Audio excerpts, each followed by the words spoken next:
عارف ان كوبايه الصوبيا اللي بنكسر عليها صيامنا وراها خناقه تاريخيه ما خلصتش لحد النهارده، بين ناس شايفين انها مصريه الاصل وناس تانية بتحلف انها حجازيه، بس الحقيقه ان كل فريق عنده ادله تخليك تقف وتفكر. الروايات بتقول ان الصوبيا ظهرت في مصر من حوالي 800 سنه في العصر المملوكي. وقتها كان في ازمه اقتصاديه والدقيق كان قليل بس الرز كان متوفر، وكمان قصب السكر كان كتير جدا بسبب مزارع القصب المنتشره في الصعيد.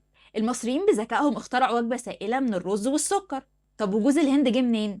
مصر وقتها كانت المحطة الرئيسية في طريق التجارة العالمي، فكانت القوافل اللي بتيجي من الهند بتعدي علينا الأول، ومن هنا عرفنا جوز الهند ودخلناه في الصنعة، ومن حلاوتها الملوك حبوها وبقت المشروب الرسمي للقصور. أما بقى في الحجاز فالصوبيا ليها حكاية تانية خالص، هناك مش بتتعمل من الرز، هناك بتعتمد على الشعير أو تخمير الزبيب الأسود وده اللي بيديها اللون الأحمر، وأحيانا بتتعمل من العيش الناشف بعد نقعه وتخميره. عشان كده الصوبيا الحجازيه ليها الوان، الاحمر والبني والابيض، والصوبيا هناك ليها طعم مزز ولذع شويه. والصدمه بقى في الاسم، لغويا الصوبيا معناها نبيذ الحنطه، يعني مشروب متخمر من القمح، وهي دي الاخت الشقيقه للبوظه المصريه القديمه. وكمان عندنا في مصر نوع من الصوبيا اللي بتتاكل، صوبيا الرحماني، ودي طعمها مزز شويه وبتعتمد على التخمير. لكن خد بالك الصوبيا الحجازيه لو قعدت بره التلاجة اكتر من 24 ساعه بتتحول لمشروب مسكر، عشان كده في محلات كتير اتقفلت لان صوبيتها تخطت الحد المسموح من التخمير. وسؤالي ليكم بعد ما عرفتم حكايه الصوبيا، تفتكروا اصلها مصري ولا حجازي؟ ومين فيكم جرب الصوبيا الحجازي؟ انا بسمع عادل ولسه في خبايا تانية، استنوني بكره.